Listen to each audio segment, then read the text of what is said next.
All right, settle in, folks. We're kicking things off with a character who means business. She stands there, back mostly to us, but her head is turned, piercing gaze fixed over her shoulder. Long, light hair is tied back, revealing a powerful build and intricate tattoos spiraling down her arm. You can see the weariness, maybe even grim determination, etched onto her face, the marks of a seasoned fighter. And in her hands, almost hidden behind her, are two axes. Not clean ones either. Blood drips steadily from the blades. This is a warrior who's just finished a job or is about to start one. A big one. The title tells you everything you need to know. Kill Immortals. You get the feeling she's exactly the person for the job. All right, buckle up. The countdown is over, the stage is set, and we dive headfirst into Chapter 1. Rain streaks down the window as we arrive in Wilson, Wyoming, on a dark present-day night. Large, imposing house looms in the downpour, its windows glowing faintly. Outside, a figure stands with a flashlight, the beam cutting through the wet air.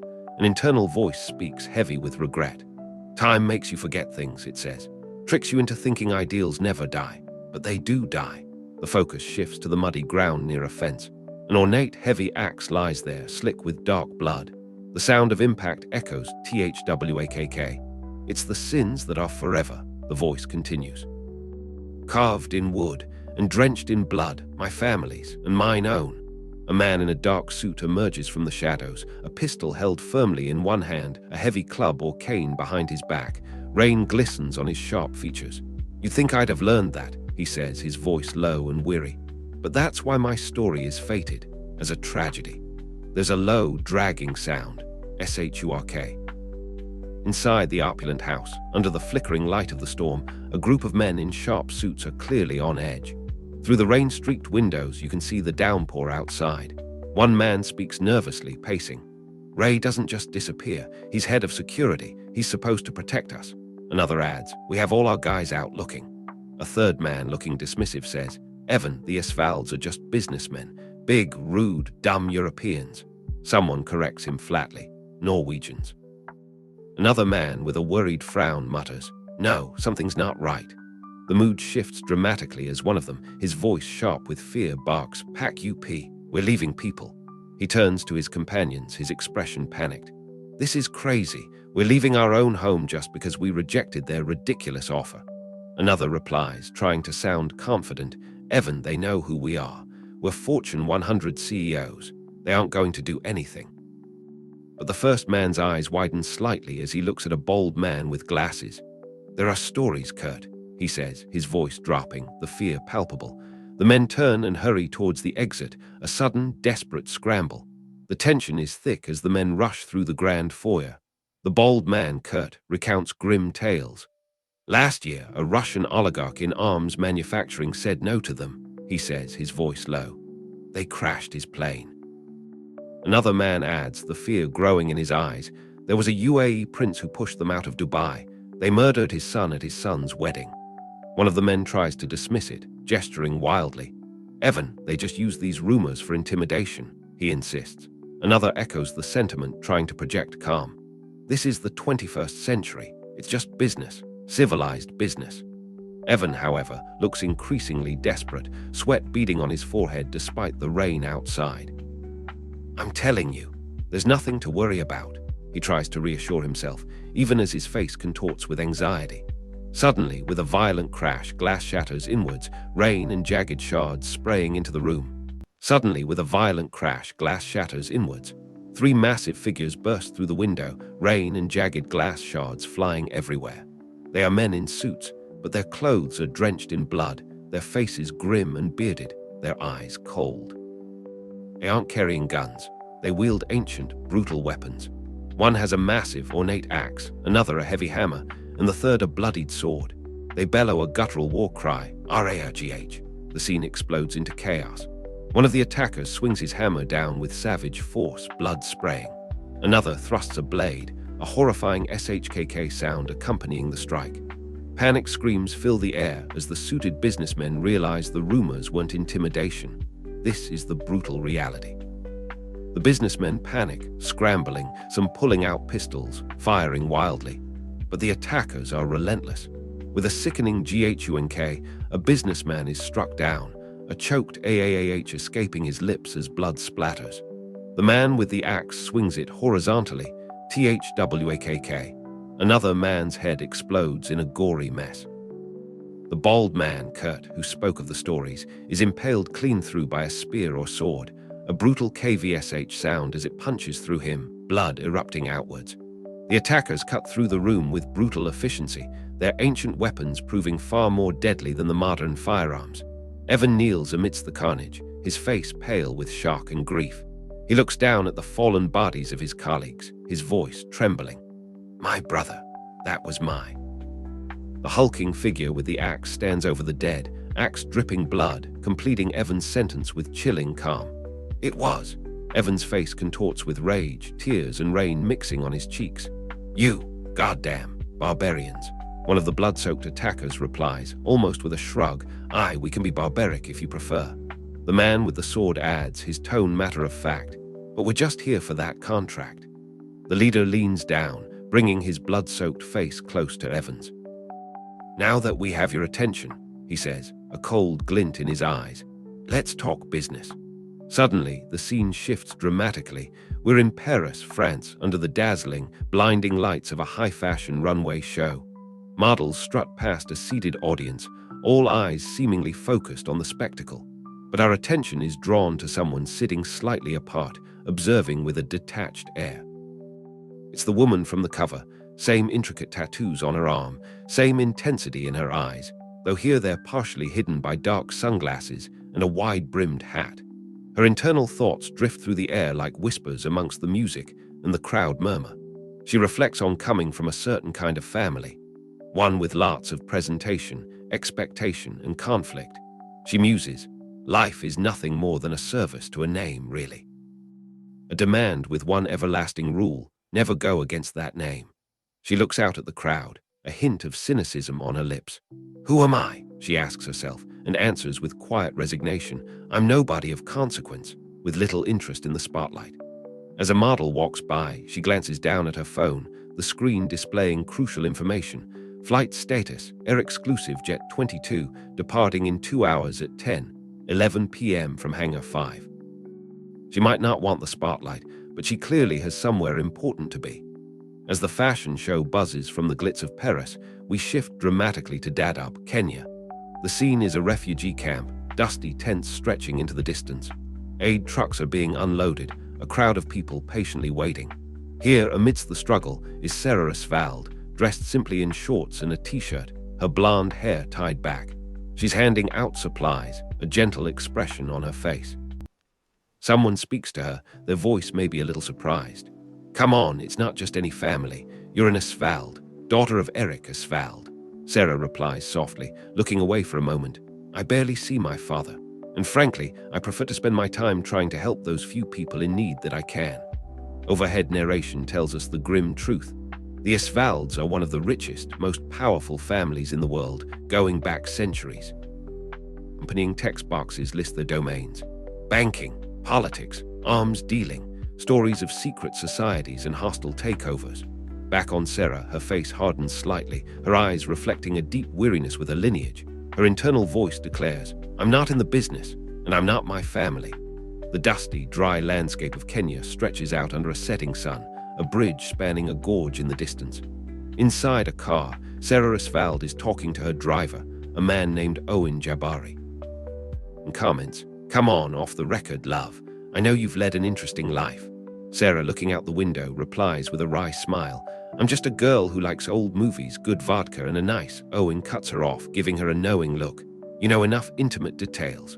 Suddenly, Owen's eyes widen as he sees figures ahead. "Sunset, stop the car," he yells, slamming on the brakes. Armed figures in military gear are blocking the road. One approaches the car, rifle pointed. "What is this?" Owen demands hands up. The soldier ignores him, addressing Sarah directly. "You are Frey Asvald, yes?" he asks, his tone flat. More soldiers surround the car. "You come with us." Owen protests. "I'm with the BBC and this is a press convoy. What is this about?" Another soldier leans into the open car door, aiming his rifle. He stares at Owen. "We know who you are, Owen Jabari." His voice is cold. "We'll deal with you in a minute." Owen turns to Sarah, a look of fear on his face. Sarah, however, steps out of the car, her face calm despite the guns pointed at her. She cuts him off reassuringly. Just hang tight, Owen, it's okay. Sarah, calm and collected, steps out of the car, raising her hands slightly. I'm just going to talk to them, she says, though her driver, Owen, calls out from the driver's seat, a worried edge in his voice. Frey, be careful. But before Sarah can even take a step, the soldiers open fire on Owen. Bang.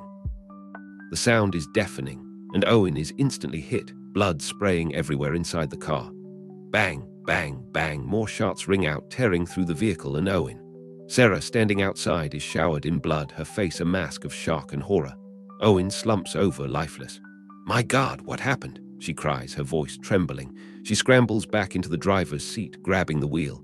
Owen's last words, or perhaps her own realization, echo. They didn't want to talk. Damn it, let's go.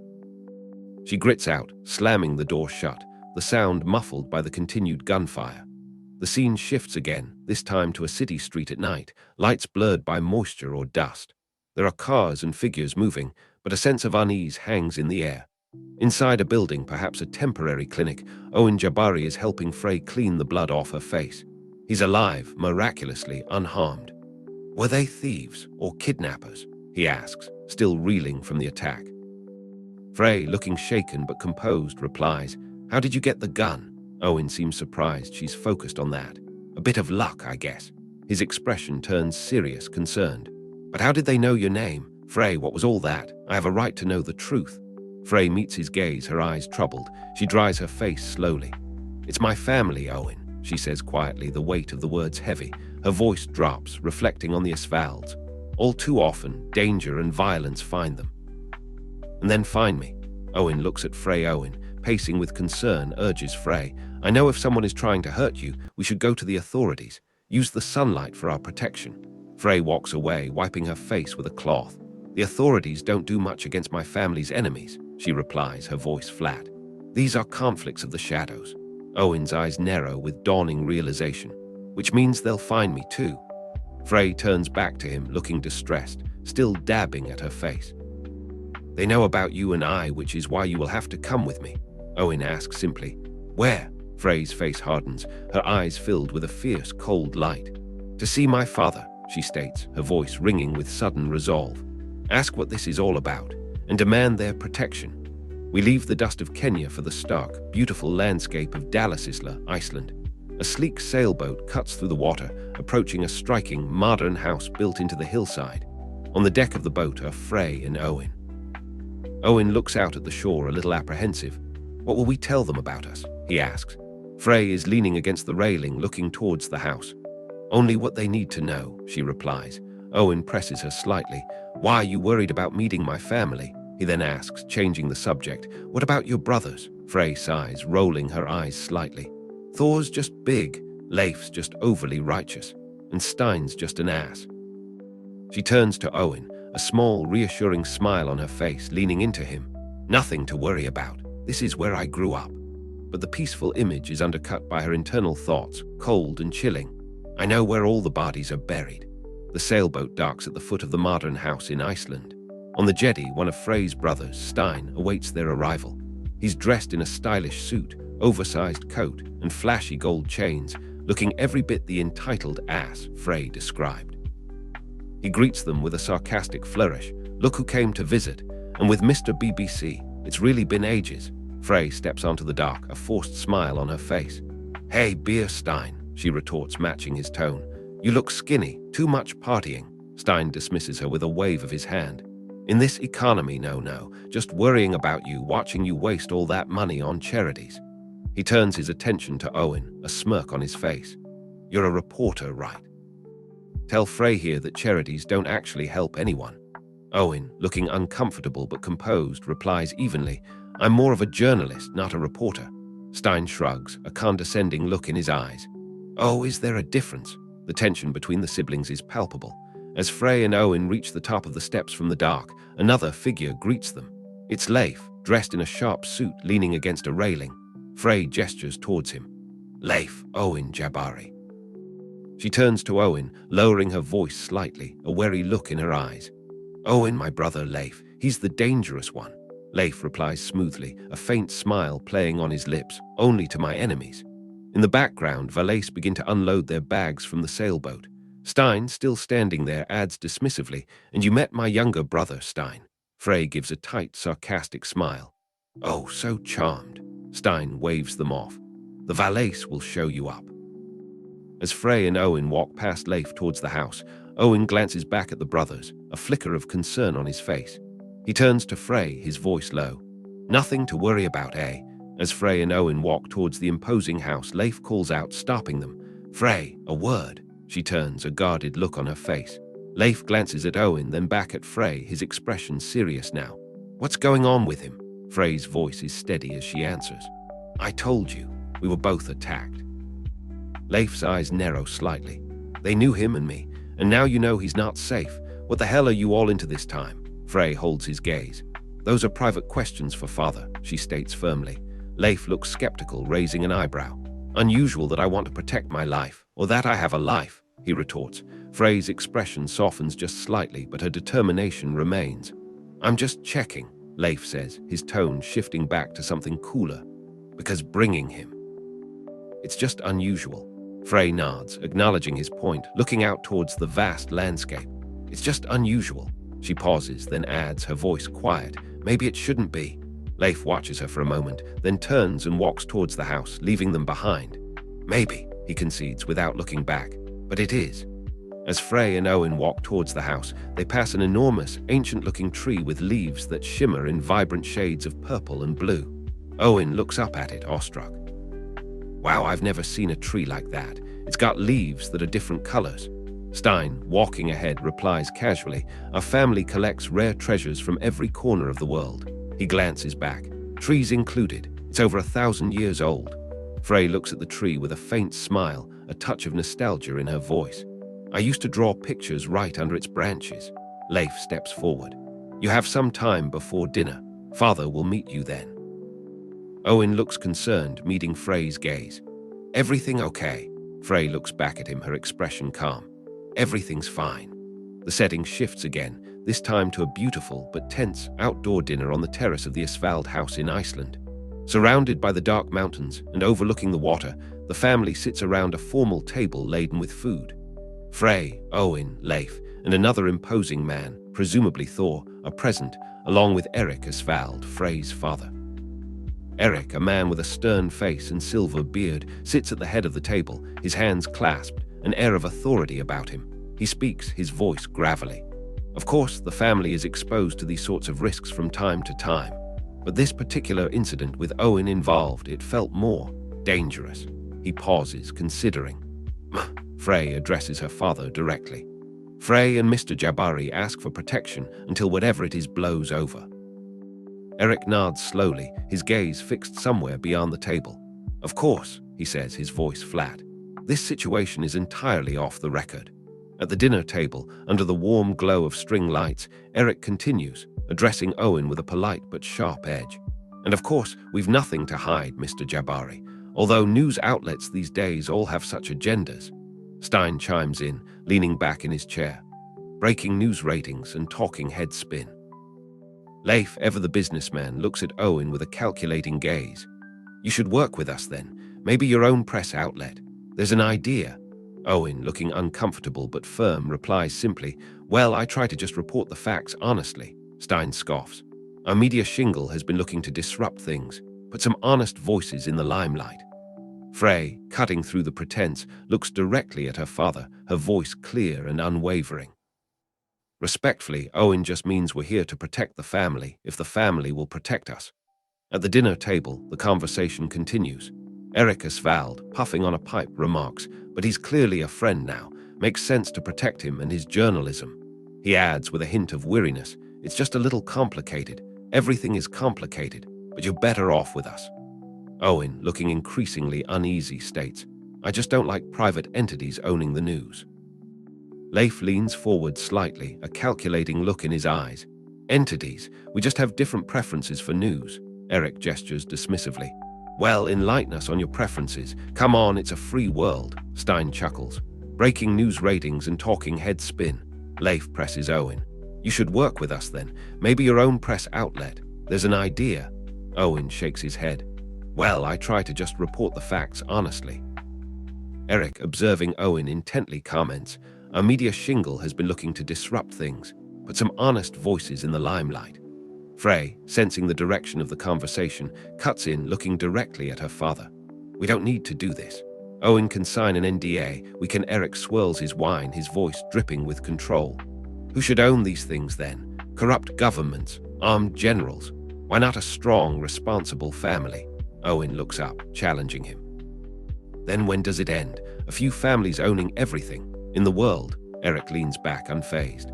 Well, enlighten us on your preferences. Come on, it's a free world. But his eyes fix on Owen, the tone suddenly turning accusatory. Is that why you're investigating us, doing a hit piece? Frey interjects quickly, standing up, her hand on Owen's shoulder. I am doing a story on Frey. Eric cuts her off, his voice sharp and cold. Let him answer. He turns to Owen, his expression hard. You shouldn't have come here, Mr. Jabari. The realization dawns on Frey, her eyes widening in horror. Eric delivers the final blow, his voice like ice. It wasn't Frey those soldiers were trying to kill. Frey stares at him, her face pale, a guttural sound escaping her lips. What? Just Frey? Stein looks on, bored. Eric adds calmly, come, we have sources. We know everything. Frey looks at her father, then back at Owen, the blood draining from her face. The horrific truth slams into her. With a choked whisper, her eyes wide with terror, she says, it was you. As Frey says, it was you. Her realization hits like a physical blow. A sharp shhank echoes, like a sword cleaving through something brittle, a brutal reminder of the attack on Owen. Back at the table, Owen recalls in fear, ducking instinctively with a thud as something hits the table. Frey stares at her father, her voice thick with disbelief and rage. What the hell? You could have come to me. We came here in good faith. Eric, utterly calm, holds her furious gaze. His voice is low, final. You betrayed us. He looks across the table, his expression unchanging, his eyes cold. We have rules, family first, and no press. The air cracks with sudden violence. Stein, with a brutal swing, slashes Frey across the face and throat with a sword. Blood sprays everywhere, drenching her. Frey stumbles, a choked sound escaping her lips as blood pours down her chest. Owen is horrified, watching helplessly. Eric Asphald sits calmly at the head of the table, utterly unfazed by the brutality. Nowhere to run, he states flatly. Owen looks at Frey, fear and desperation in his eyes. Frey, he pleads, then urges her, run. But it's too late. The brothers, Stein, Leif, and Thor, stand around the table, weapons ready, encircling Owen. Eric, his voice cold and commanding, orders, finish it, Leif. Amidst the sudden, brutal chaos, Owen Jabari flees the house, sprinting through the dark woods surrounding the property. He scrambles up a rocky incline, reaching a cliff edge overlooking the water below, his breath ragged. But his escape is cut short. Leif Asphald appears behind him, walking calmly, holding his bloodied sword. Owen turns, eyes wide with fear. Leif speaks, his voice cold. Painful, those rocks. I can give you a much quicker death. Owen stares at him, confused. Why? Leif replies, his expression devoid of emotion. Oh, like any family, we like our secrets. He steps closer, raising the sword. Owen, desperate, pleads, you don't think anyone will look for us? Leif dismisses his plea with a shrug. We're pretty good at putting things to bed here. With that, he brings the sword down. The sword flashes. With a brutal SHLLISH, Leif runs Owen through. A choked URGH escapes Owen's lips as blood explodes from his chest. He stumbles back from the force of the blow, a sickening thump as he hits the ground, then tumbles over the edge of the cliff, rocks scattering around him. He falls through the dark air, a terrified AARGHH, tearing from his throat. He lands hard on a ledge below, bruised and broken, but alive. Looking up, eyes wide with pain and fear, he sees a figure standing at the cliff edge, looking down at him. A voice echoes, cold and knowing, you died, I saw it. The figure leans forward slightly, and Owen hears the final, chilling words, you wanted to know who I am. Owen lies broken on the rocky ledge, looking up into the dark night sky under the pale glow of the full moon. Leif's voice echoes from the cliff above, cold and final. I'm daughter to Eric Asphald, the Norse Viking Eric the Red. Then a blood-soaked figure crawls down the rocks towards Owen. It's Frey, her face and white dress covered in crimson, her movements pained but resolute. In her hand she holds a small, sharp blade, Her eyes, wide and intense, fix on Owen. Her voice is weak but clear as she reveals the shocking truth. My whole family and I can't die. She reaches him, dragging herself closer. We're immortal. Thanks for tuning in. Stay curious, stay awesome, and don't forget to hit that subscribe button for more amazing content.